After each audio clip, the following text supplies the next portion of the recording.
Hey guys, yeah, I'm here to kind of give you an overview review so far on my new Samsung 4K QLED 32-inch television, which was released last year, basically making it just about a year old, maybe a few months away from a year or a month, basically. But yeah, so far it's actually a pretty good system, a pretty good television, I should say. You might notice there's a moment here and there, perhaps. Basically, I'll put it this way: it's mostly right now at 100%, 100% rating or 100% value, in my opinion. But there are moments when you get a smart TV of any kind to where when you turn it off and then maybe you turn it back on, you might get the name brand of the television on the screen, and then you'll wonder what the heck was that. Sometimes I think that could be chopped up to maybe a minor update that they're doing on the inside, because basically these smart TVs, let's be honest, are essentially just big computers. So basically like phones, whether they're iPhones, Android phones, whatever. They're basically these things, except they're televisions, and that's about it. I mean, one of the key things that it shows you when you want to know how much capacity you have on it, like CPU, gigabytes, stuff like that, just like with your phone, has that feature. It too has that same feature depending on how many like apps you have on there or what you do with it. Now, the Samsung QLED 32-inch television did come with several apps already pre-installed.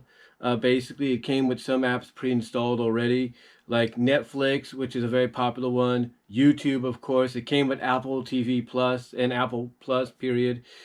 It came with, I think, what else did it come with? It came with a few apps that it advertised. It came with Hulu, of course. It came with Vudu, if you will. It came with Amazon Prime Video. So it came with all the apps pre-installed that you would expect a system like this to have, or a smart TV like this to have. Does it give you access to be able to add more apps onto it? Absolutely. For example, one of the apps I wanted to see if they had was Disney Plus, and thankfully they have Disney Plus, so I was able to get that. I was wondering if maybe they have WWE. They had WWE. I put that on there, and then HBO Max I put on as well because mostly they were kind of advertising it. When you would scroll through the apps, one of the top apps that they would recommend is HBO Max. So I got all those added on, and now, if I don't want to utilize my PS4 or my Ruko or even the Xbox One, I can just automatically go to my television and put it on there, and that'll be about it. I haven't checked if they got Peacock yet. If they do, I'll put that on there. But yeah, it's just it's got a peripheral of apps on there that you would expect, not only pre-installed, as I said, but to install later on if you feel like it. There are some that I think they should add to the App Store, and hopefully maybe to a future update that they'll do that. And I'm talking like Movies Anywhere. I'm talking Boomerang, which is the Cartoon Network one, and several others. I think they need to reevaluate, their apps that they have, and kind of see what apps are very popular with the public, with the consumer. And I think they should utilize any kind of information that they get to go from there and see what, and to go from there and see what happens with putting them in possibly with a future update down the line. Now, it does give you the option of different modes, on-screen modes, audio modes, to listen, to watch and listen to watch and listen to the program with, if you will. That's what I'm trying to get at. For example, with the picture quality, you get the first choice is dynamic. The default choice right off the bat is standard. Then you get natural, and then you get movie. So you get those options there, as far as screen, picture mode, if you will, screen option. And then audio-wise, you get standard, which is default. You get optimized, which is basically the auto tuning, basically balancing automatically. And then you get amplified, which is basically making giving you more of an ambience of sound. In other words, making it sound more like you could be in a theater, or you might have or maybe somehow, some way they added in, parts of the Bose technology, into the television. That's what it makes it sound like. When you choose amplified between, or over, I should say, optimized and standard, it gives you that Bose like feel. Now, of course, I do recommend, like anybody's probably going to recommend, to get a sound bar of some kind, so that you don't, an HDMI sound bar, that is, so that you don't probably ruin the speakers on the television. And speaking of the speakers, of course, as you can see in the background here, maybe, I have my speakers for my Duro brand home theater system, which still works, believe it or not. But what's funny is when I go to the HDMI 2 port, because it does give you that option as well to choose between the three HDMI sources. One, of course, being for the cable, the other being for the HDMI switcher, which is red because it's connected first and foremost to the Ultra Blu-ray player by Sony. And then, of course, you have the PlayStation, which is also which is on the third HDMI port. And what's funny about that, speaking of the PlayStation, as I mentioned before in yesterday's video, basically I had a hard time figuring out why it wasn't being read at first. So when I connected it to the third HDMI port, not only did it get read and recognized, but an app for it opened up. So basically now, when I go to the third HDMI port or source, if you will, all I have to do is press the power button and it comes on. Or when I go right to it, the PlayStation automatically goes on. So it's one of those smart TVs to where when you connect it through an HDMI port and it recognizes the system, it'll automatically turn that system on for you. So that's a really neat feature, and really something I think people should appreciate. That way you don't have to go out of your way, get your controller and try to do it that way. You could just, get your controller, press the on option for it, and away you go, because the system's already up and running. Now, besides that, like I said, my home theater system still works. What's funny about it, though, is when I tried out the Ruco on here. When I tried the Ruco from a home theater perspective, from the speaker perspective here, if you will, it worked. You could hear these out of the speakers. You could mute or lower down to 0 or 1 or 2 volume level on, with this on the TV. And basically you could hear most of the Ruco stuff here. You could hear it from here. Like, for example, I could hear because when I went to Ruco, I went to see about other apps that, like I said, the Samsung TV doesn't have yet, and hopefully they will. And that was, Boomerang and DC Universe. And I checked them out, and they sounded just like they always do when I had the other TV in here. They sound great. They sound terrific. And, and I thought that was really cool. But what was funny, though, is when I went to the Vudu app on my Ruco, just like I do on the regular Samsung Smart TV, or even on the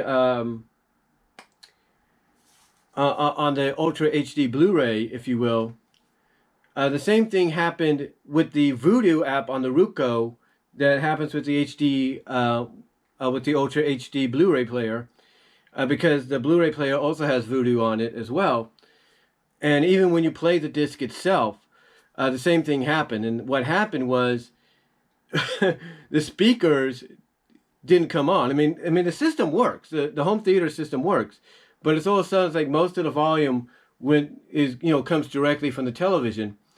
So my thought process is it only reads selected material. Like with the Ultra Blu-ray player, when I utilize that and I put in something like, let's say, Avengers Infinity War, the speakers will automatically come on. It will be, not only will it register it, but the speakers will come on, and you'll be able to, like I say, lower the volume on the TV and listen to the movie through the speakers, and it's fine. But when you try to, for example, put a Blu-ray movie or a DVD movie on, it doesn't register it. It doesn't read it. Well, no, that's not what I'm saying. What I'm saying is it doesn't register or read it, so it could vibrate from the speakers, just like the Ruco or the Ultra HD Blu-ray discs do when they're registered or when they're read. They're read and registered, if you will. These Blu-rays, they only come through the speakers on the television, which is kind of weird. Now, I don't know if perhaps I'm the only one that's dealt with that, or if any of you have dealt with that. I'm pretty sure this is why they recommend getting an HDMI soundbar, if you will, of any kind, because that way you don't have to worry about this. So it's really interesting. It's really intriguing to see exactly how that's all approached, if you will, how that's all dealt with, I should say, or how that works, basically. I know I sound like I just rambled a little bit right there. I do apologize. Of course, I'm doing this without, bullet points and everything. I'm going off the top of my head. But basically, that's what it's kind of, that's kind of one of the unique unusualnesses about this. The fact that, when I put a Blu-ray disc into the Blu-ray player, or when I go to the Vudu app on Ruco, and I try to play certain movies, it's like, it registers them, you can watch them, you can hear them, but it won't be heard through, the home theater system. It's only Pacific apps and physical media, which is kind of weird, but I guess that's how it works, and you just got to deal with it. So basically, what I'm probably going to end up doing in the future is probably going out and getting another home theater system. And what that means basically is, over time, I'm probably going to take this down, the speakers that are still up, I'm going to take those down and just see what happens. My main projection right now, down the line, not sure if it will happen or anything, is to get maybe the Bose sound system they're talking about, because it's got a small sound bar, but the thing that goes like where my speaker is right now, or my subwoofer is right now, the main console, if you will, this thing. Basically, that's where the thing's going to probably fit if it's big enough. And it should be the way it looks like. It looks like it's going to be. But yeah, that's what it's going to be. And, it's supposed to radiate great sound. So we'll see what happens. And mostly it's going to be, hopefully, I think, HDMI compatible. No wires, at least as far as I know. And it'll be nice to at least, get that all connected. Now the question is, how am I going to do it? Well, of course, they do sell switchers, as you know, like the one I have. So I'll probably look into that, unless it's got various HDMI ports on the outside. So then that's going to be quite interesting, if you will, because one's going to have to be out, out to go to the. One's going to have to be the input to go into the. Well, you get the idea. It's basically one's going to have an output to go into the TV input and stuff like that. So hopefully they have something like that around, so I don't have to make a whole wired mess, if you know what I'm saying. But overall, besides that, the TV is great. I mean, again, one of the things I gushed about yesterday in my follow-up video was how anytime you see certain scenes, panning across, when you watch them, it feels smooth and fluid, and it feels like it's just happening in real time, like it's happening right then and there, live. And the only thing that you're missing out on is having that little live logo on the bottom, on the upper part of the screen, or the bottom part of the screen, because that's what it feels like. It feels like it just is fluid and everything, and basically it pops. It basically that's all I can say about it. Basically, when you see that fluid movement, it feels like not only is it a 3D like effect, all you're missing is the 3D glasses, but basically it just makes the imagery pop, just come right to life. I mean, I was watching a bit of Hey There It's Yogi Bear through the Boomerang app on Ruco, and you get the opening shots of this, those opening panning shots a little bit, and it felt amazing. It felt really, really just good.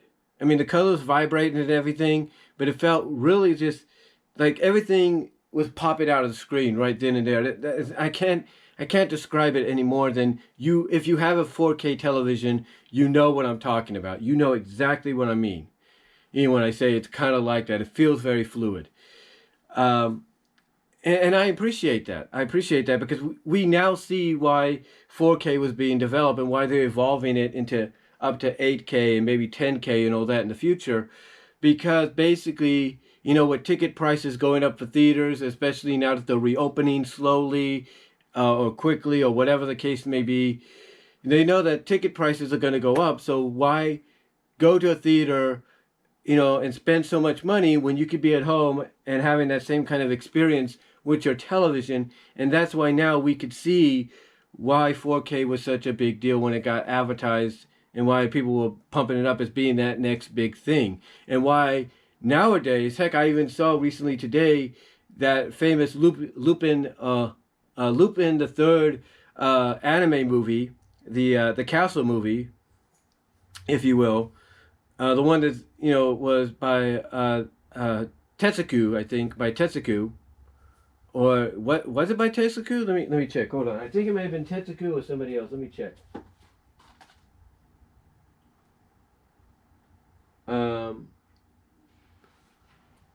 It's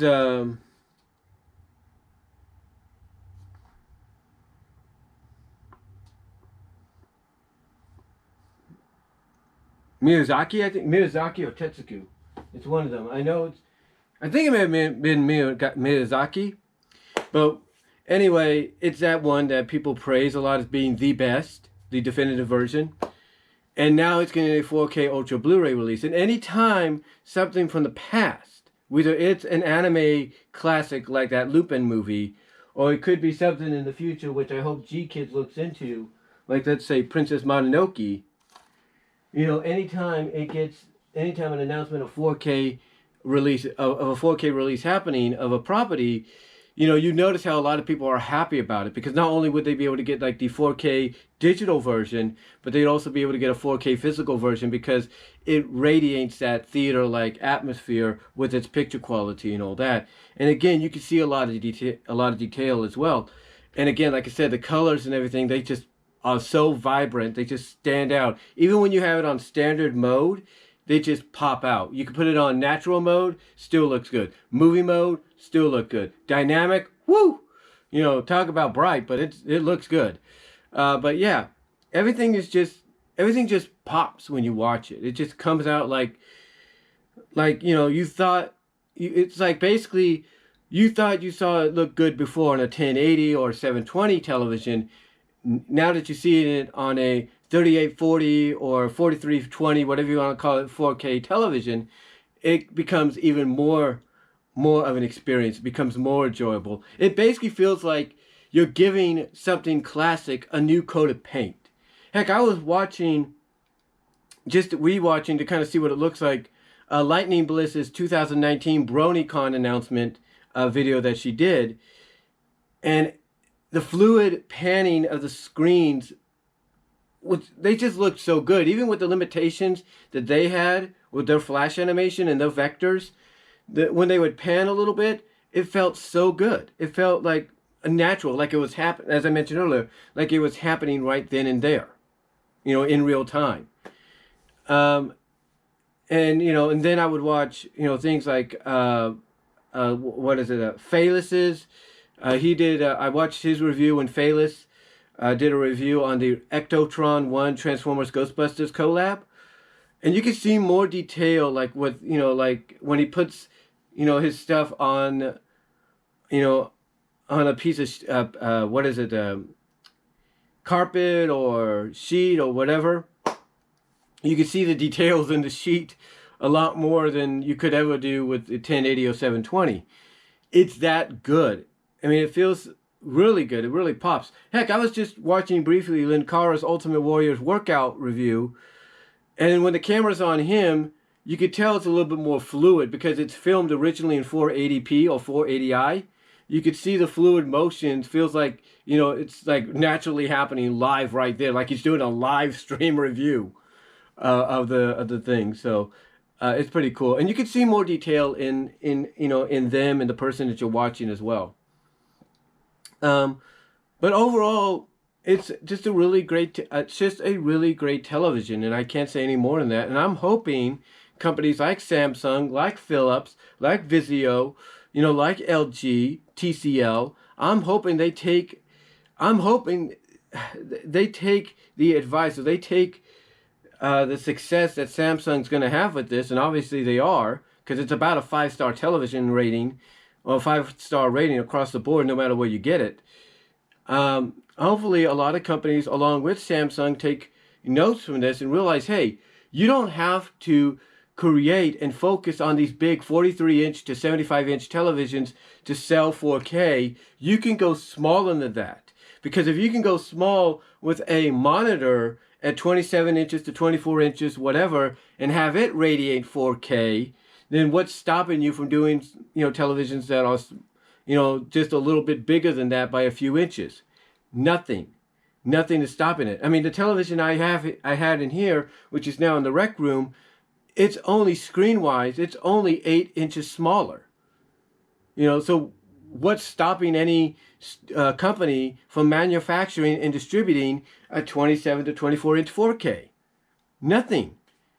Nothing is stopping them. And again, I think what's happening here, and I briefly brought it up yesterday, I think what's happening here is basically you have a lot of companies, mostly starting with Samsung, realizing that with 8K on the verge of being the next big thing, and people's attention, converting over to that, or switching over to that, basically, they're realizing that even though 8K is on that horizon to where it's going to do it, or do exactly what I just said, that 4K is still a big deal. People still like 4K, but there are people that like 4K that want to have 4K that can fit their budget, if not their budget, but fit in a compact space in their house. Because a lot of them want to have 4K in the privacy of their room.